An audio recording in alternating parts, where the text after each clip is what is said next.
Some of y'all are very ignorant. I'm not going to say dumb out of respect, but they are ignorant, or you are not educated. Watching so many Asian Americans show their entire anti-black backside in videos and comment sections regarding the acquittal of Rick Chow and the call to boycott Asian businesses, and now the cross burning in Chicago, has been a masterclass in how racism is narcissistic abuse.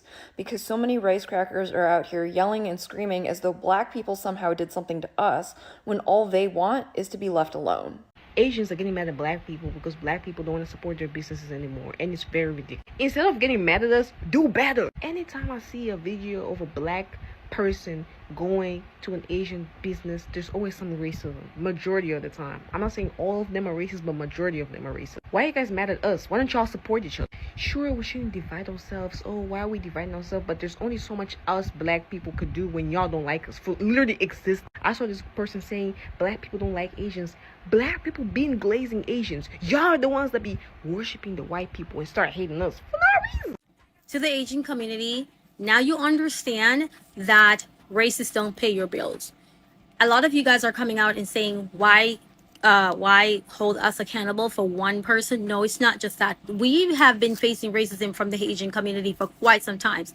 Even though everybody always forgive and go back to the nail salon or go back to ordering food or whatever, we have faced numerous counter with you guys. And suddenly we decided that we are going to treat you like the way you treat us. So first of all, Rick Chow was acquitted. I don't know how anybody with a shred of intellectual honesty or morals can be at peace with that, but Rick Chow was acquitted. So for you to be making videos or going into black people's comment sections arguing as if they're the problem and you're somehow the victim because you feel unpopular in this moment because Rick Chow was acquitted is narcissism at best and malicious hatred at worst. As for the boycotts, Asian Americans are not entitled to black people's money, plain and simple. Business 101, provide quality goods, quality service, and treat your customers with respect. But if you've made a habit of providing subpar goods and subpar service and disrespecting your customers, rest assured, your business is not being judged on the basis of one Rick Chow. Your business is being judged for what it is.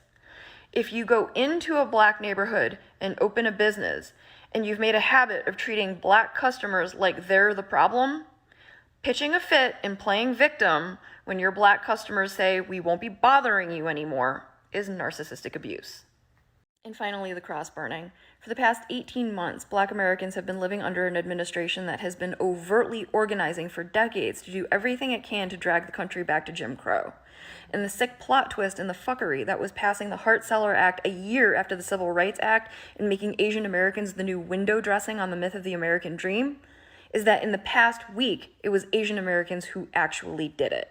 The acquittal of Rick Chow brings us back to 1991 and the killing of Latasha Harlins, and the cross burning in broad daylight in Chicago brings us right back to Jim Crow. And the thing is, black Americans know who holds systemic power. Black Americans know better than anybody else what it is to never be viewed as an individual and to be condemned as a community for the actions of a few. So they also don't need to be told not to do that to other people. Black Americans are not judging Asian Americans on the basis of one Rick Chow or whoever burned the cross. They are simply responding to over 60 years of our community pushing them away with our escalating anti-black antics. And if you don't like the way that feels, rather than treating black people like they're the problem, we have to start by rooting out the infestation of anti-blackness in our community. And if you're not willing to do that, the very least you can do is leave black people alone and stop asking them to be an audience for your anti-blackness. We are going to hold our money from you. I've always say racism does not pay your bills. So stop being racist. If you know that you have a couple people out here that have businesses and you are out here taking it lightly and not trying to support others and try to disrespect people and trying to do whatever you can, there's countless of time that I have been discriminated against within the Asian community, even though we don't come out and say something, but there are black people that actually go through it. It just shouldn't have to take a life for you guys to understand that we are serious. You understand me? It's been countless of time where we have been facing discrimination from the Asian community, and we still love you guys. We still support you guys. We still showed up. But this time, what we are saying, this young man lost his life behind something silly. a mother lose a son. A son lost his life. He was only 14 years old. And yes, some of you guys may never understand, but this is bigger. This is way bigger than everything. What we're saying, racism is what we need to stop. We need y'all to stop it. We need to go to nail salon and not have you talking about how much the people are doing certain things. We need to be able to sit in the nail salon, not have you talking about us in your language, not having you yelling at us or treating us like we're not going to pay. Because some of us, we're very respectful to you guys. We're very respectful to when we come in your nail salon, we make prices and we tell you, you made the prices. We come up, we agree with you. But what we notice is like you guys are being so rude. Sometimes we go to the store, you guys follow us around thinking that we're going to take something from your store. And honestly, truth be told, there's countless of people of other race who actually come and take stuff from your store, but because you guys are so busy trying to think that black people is the only one who take things, black people is the only one who actually are, no, you guys are wrong. And this is how we are saying to you that we are not going to take it anymore. We are not going to take it anymore. We are going to take what hurt you and we're going to use it. And what hurt you is our money. We're not going to come in your store and spend it with you. We're not going to order Chinese food. We're not going to go to the nail salon. We're not going to do any of the things. We're not ordering from your products. We're not ordering. Honestly, I'm in Brooklyn and there's a place that I'm going right there is owned by a Mexican. And I used to go. I'm not going to any of these places anymore. I'm going to shop black owned business. And this is what we are saying. We're saying that this community is doing us too wrong and we decided to stop. And I don't care. Enough is enough.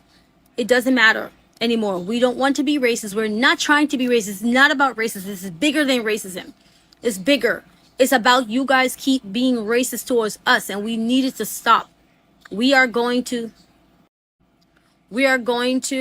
stick with black people, order from them, and go through it. Because we cannot go through any more racism from you guys. It's a new year and we have to stand for something. If we don't stand for nothing, we have to stand for something. We can't have you guys always thinking that you can bully us and do all of these things and think that we're going to be okay with it. Because you guys have done so much to black people and we took it. Now it's time for us to tell you that, hey, thanks for all the time that you were disrespecting us while we were paying for you to disrespect us. Now we're up on to the next level. We're going to go support each other. What's the problem with that? Why are you guys mad? Why are you guys mad? Because we're going to support each other now? No, get together and clean up this racism from your community. That's what you guys are going to need to. Because if you come to the state like everybody else, like my parents said, bring me here. What we need to do is not discriminate. We need to get together and we need to make things happen. Not trying to discriminate against anybody, thinking that you're on the other side, thinking that you're Caucasian when you're definitely not. If you looked in the mirror, you're not Caucasian. You are Asian and you have to respect it and own that. And then guess what? Go with the people who support you the most. Black people support you guys the most. Not white, black. If you are Asian and you feel terrible about the lack of justice done in the Rick Chow case, I want you to open up a browser window and type in Black-owned businesses and then the name of your town. We live in America under capitalism. Our money is going to talk louder than our vote does, or our words. And if you know that any business, local or mega corporation, has done black people dirty, do not spend your money there. I have not set foot in a Target for years. Sometimes I go in there to take up their air conditioning and not spend any money. Sorry. Go try a black-owned restaurant. I promise it's delicious.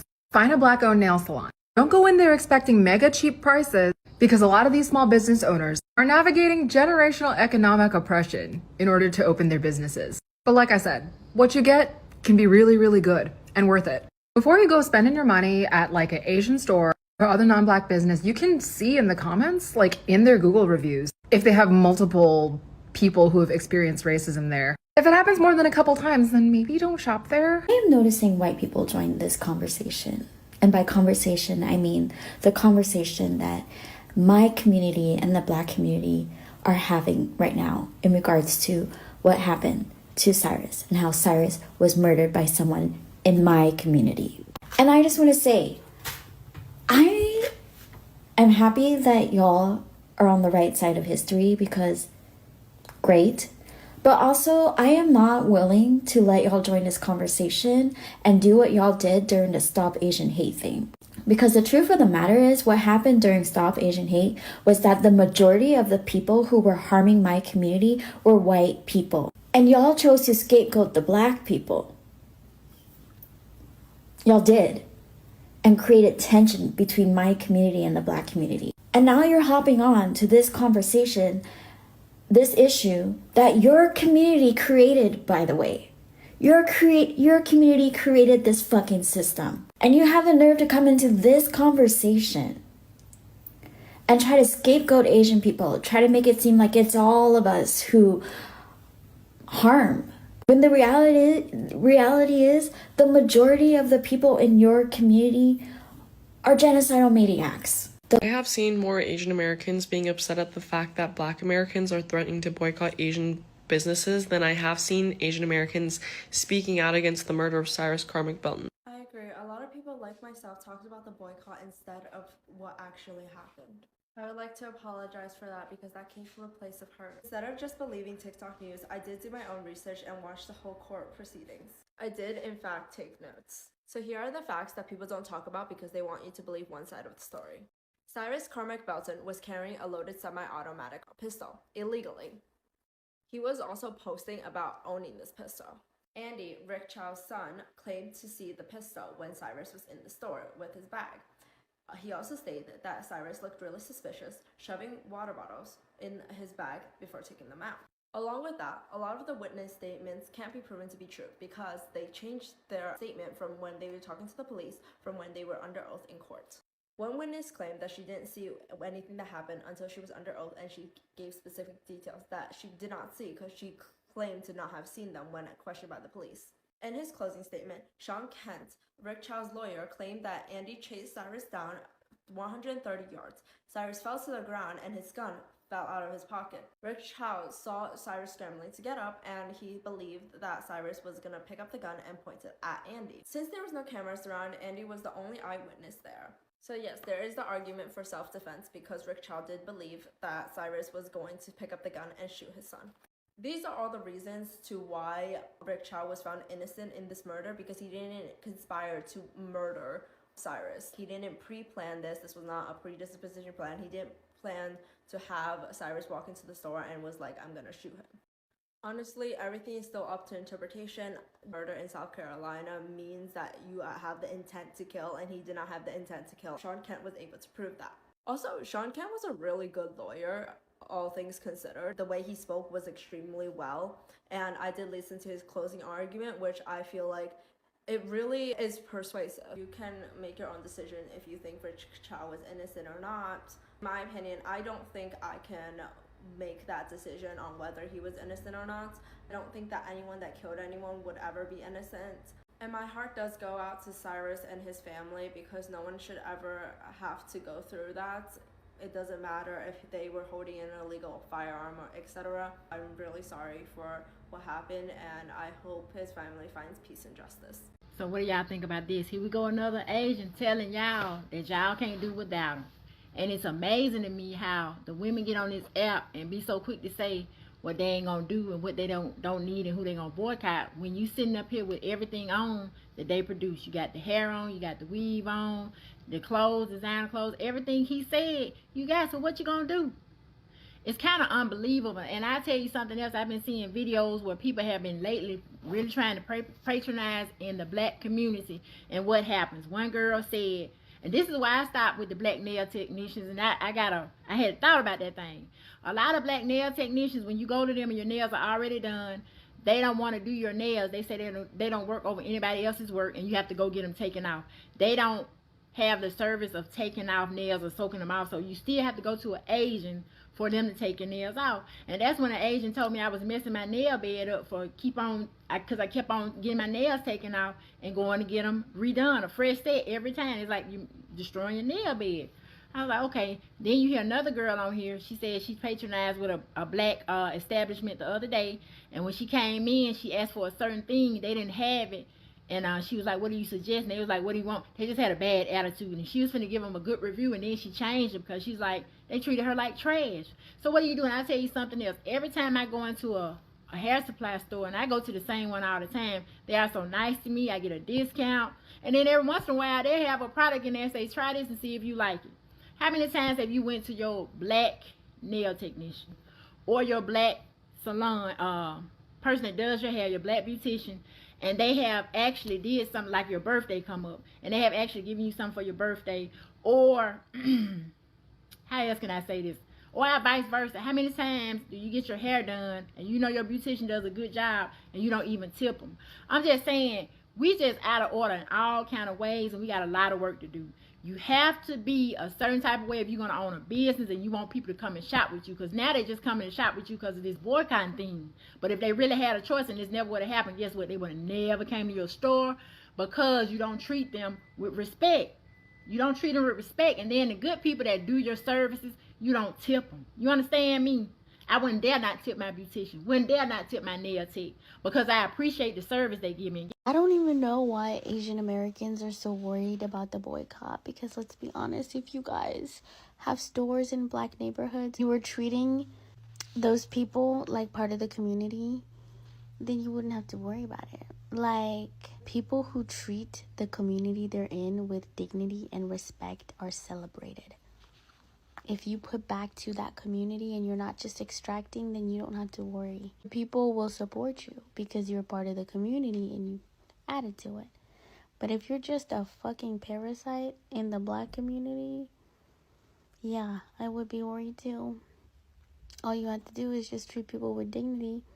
If you're out here surveilling people, you should be worried. Tell everybody, Asian Americans, all of your relatives who are putting up pictures of black people as thieves and following them around and surveilling them and harassing them or calling them names and talking about them, and all of y'all who are racist and who treat your customer base like less than subpar, you should be worried. And to be honest, it's not just them that need to be worried, everybody.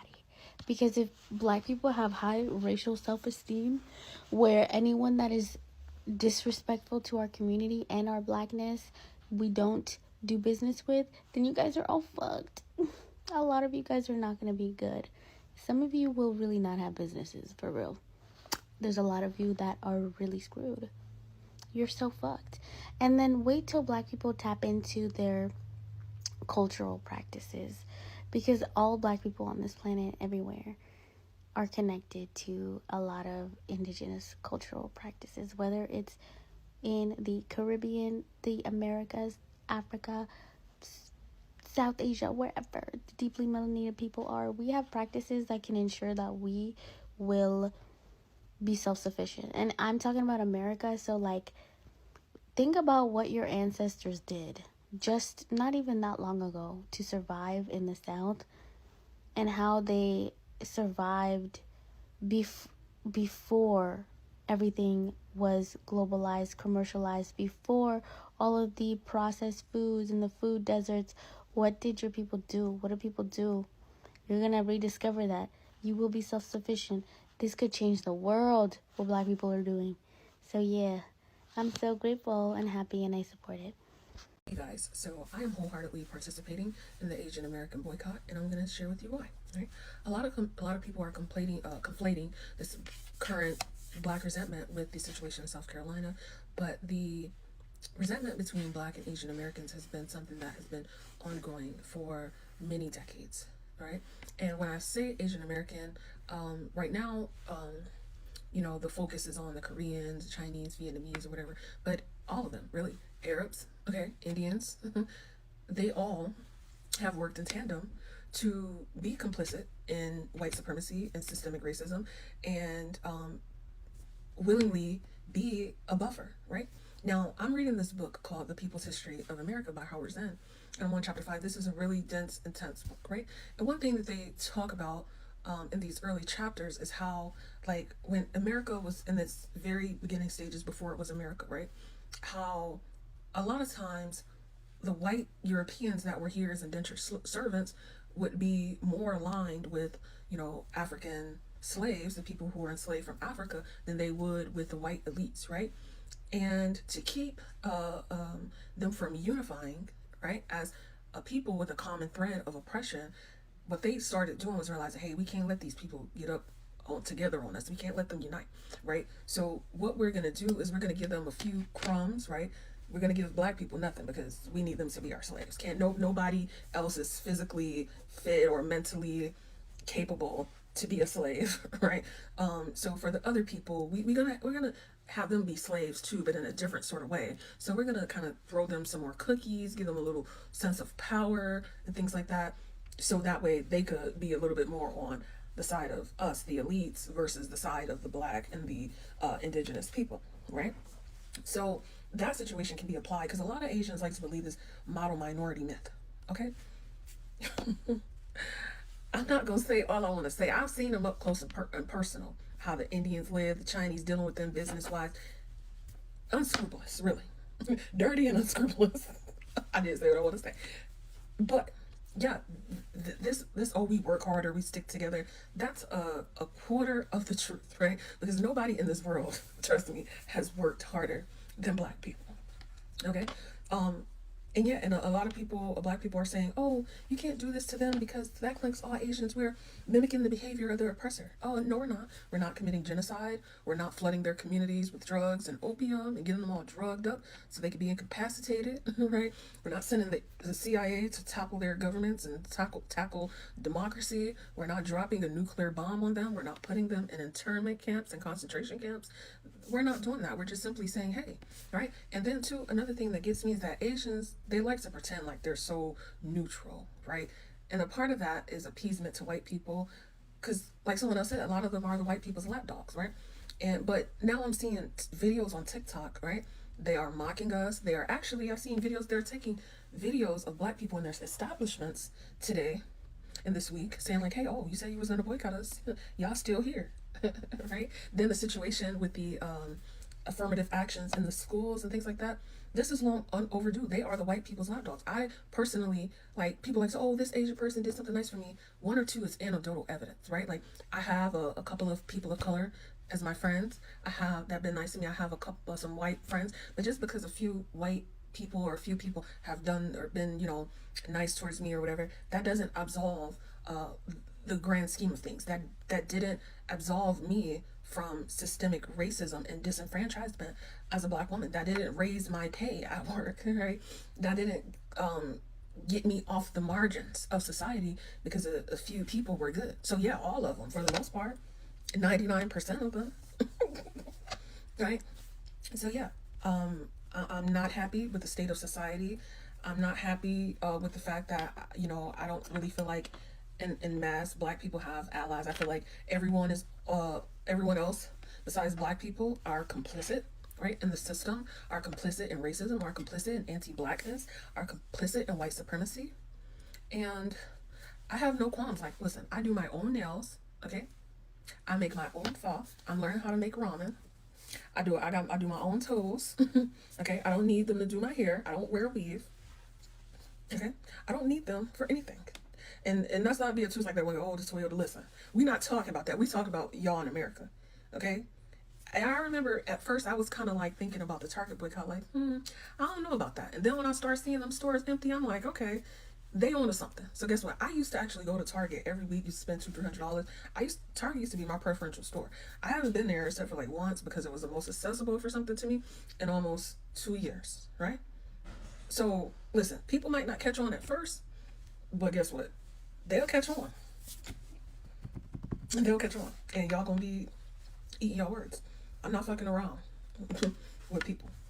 This is not the time to be to play reindeer games, right? Especially in this the world and the things happening at large. It's so much happening in the world, but everyone want to get together and be anti-black. Imagine that. You're not mad at data centers. You're not mad at billionaires. You're not mad at AI. You're mad at black people. The jokes write themselves.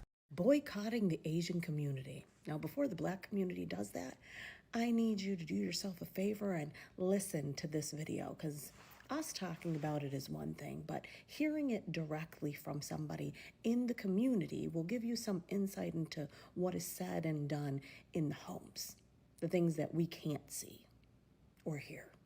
When you're done listening, drop in the comments what you believe. Boycott, band together and unite, ban altogether. Be honest about acknowledging anti-blackness among Asian Americans, especially when the call was coming from my own house, so here we go. I first became aware of my mom's anti-blackness when I started kindergarten, and it mostly centered around avoiding interactions with black people and not allowing me to be exposed to anything that she considered black culture. So if we were walking and she saw a black person, she would pull me closer to her. If we were in the car in a parking lot and saw a black person in the parking lot, she would make a point to lock the doors, and I wasn't allowed to listen to rap or Michael Jackson or Tina Turner. And she was hypocritical about that, because I wasn't allowed to listen to Cyndi Lauper or Madonna either. She would call it trash music and say that it was going to be a bad influence. But if it was a white artist, it was not racialized. It was only when it was black artists that it was racialized. And another thing that I think is kind of typical is, as a musician, there were a lot of black artists whom she respected and enjoyed, but she would always say that one black artist is the exception, the rest are bad influences. When I went to school, if I came home and said I made a friend, her first question would be white or black. And that drove me nuts, because in preschool, I dealt with a lot of bullying and discrimination because of being Asian, so it didn't make sense to me that she wanted me to turn around and do that very same thing to my black classmates, whom she knew nothing about, on the basis of their skin color. And when I wouldn't stay away from my black friends, she would resort to making up justifications as to why it was harmful for me. She would say they're going to hurt me and they're going to be a bad influence because they fight and they swear and they're not good students. And of course, none of that was true. And in my household, it was not physically or emotionally safe to voice your opinions, but about that I would, because it literally angered me. And then she would resort to physical violence. And that sealed the deal in my mind that prejudice is purely irrational, because none of her claims had any basis in reality, and that's why she had to resort to physical force. Unfortunately, I think that when parents resort to intimidation and violence to instill prejudice in their children, a lot of times it works. But I was very lucky, because the principal of my elementary school was a black woman who implemented a program called Students Educating Each Other About Discrimination. And that wasn't centered on racial discrimination, it was about discrimination in general. But in that program, we learned to have discussions about discrimination and to identify it and disrupt it. Which at that age just means if you witness discrimination, say it's discrimination and articulate how you know that it's discrimination. So from learning that very powerful tool at school, I was able to identify that what my mom was doing at home was wrong. Additionally, the principal was a black woman, so I had a black woman in a position of leadership as a role model. And in my school district, she wasn't a token. They really valued black leadership, from teachers to administration, guidance counselors, all the way up to superintendents. And so I was surrounded by black role models who made me see that reality did not line up with what my mom was trying to teach me. The straw that broke the camel's back was sometime around the ages of between 7 and 9. I was planning a birthday party, and I told my mom that I want to invite my friend Keisha, which I knew was going to be an issue, but I thought I would try. And she said no, and I said, fine, then I don't want to have a birthday party, and she made me have the birthday party. So now that felt like that's not only cruel to me, but that's cruel to my friend Keisha, whom you don't even know because you refused to meet her. Shortly after that, we were walking in the mall, and my mom did this thing that she often did, which is she sees black people minding their own business, and under her breath, she mumbles a derogatory term in Chinese for black people. And I remember I pulled back on her hand and faced her, and I said, they are not doing anything. You don't know them. The next time you do that, I am going to go up to them, and I'm going to tell them what you said. And believe it or not, the fear of exposure by me actually made her tone it down, and she stopped doing that in public. Fortunately, my mom did not live and die that way. In later years, she came around to seeing and later openly admitting how wrong she was. In her older age, one of her best friends really was black, and my mom admitted to her friend what her previous attitudes had been and why. And from those conversations, I was able to gain some insight as to what my mom's motivation was for her anti-blackness. Because I think most people feel, since Asian Americans also are harmed by white supremacy, how does it make any sense for Asian Americans to be anti-black? My mom spent most of her young life in Hong Kong when it was under British occupation, and then in the 1950s, she came to the United States when she was 16 years old. Generations before my mom, her family had been living in and doing business around Shanghai, Hong Kong, and Macau, which were French, British, and Portuguese occupied areas. So she was heavily indoctrinated into anti-blackness in Hong Kong, where she had no exposure to black people that would have shown her a different Hi guys, welcome back to my channel. I hope you are doing great wherever you are watching us from. Have you ever noticed that businesses love your money but don't always seem to value the people spending it? That's the question a lot of Black Americans are asking right now. After the controversial acquittal of a store owner who shot and killed a black teenager he wrongly suspected of stealing, many people felt frustrated, angry, and disappointed. For them, it wasn't just one case, it was about years of feeling disrespected, profiled, and treated unfairly while supporting businesses in their own communities. But instead of simply complaining online, many are choosing to take action with their wallets. The idea is straightforward. If a business depends on your community's money, then that community has every right to decide where the money goes. Nobody is obligated to support a business that they believe doesn't respect them. That's why more people are encouraging others to support Black-owned businesses, local entrepreneurs, and companies they feel genuinely invest in the community they serve. Supporters say this isn't about attacking anyone, it's about economic empowerment. It's about understanding that every dollar spent is a choice and that consumers have more power than they often realize. Of course, not everyone agrees. Some argue that entire group of business owners shouldn't be judged because of the action of a few individuals. Others worry that this boycott creates more division. But those supporting the movement says the issue is bigger than one person or one incident. They believe respect should be two-way street. If consumers are expected to support businesses, then businesses should also show respect and appreciate for the community that kept them afloat. At the end of the day, this conversation comes down to one simple question. If people have the freedom to spend their money wherever they want, why shouldn't they support businesses that align with their values? Whether you agree with the boycotts or not, one thing is clear. When people move their money, businesses notice, and sometimes that's the loudest message consumers can send. Anyway guys, what do you think about this video? Drop your thoughts in the comment section and don't forget to subscribe to my channel, like and share the video to help the channel out. See you in my next video. For now, peace.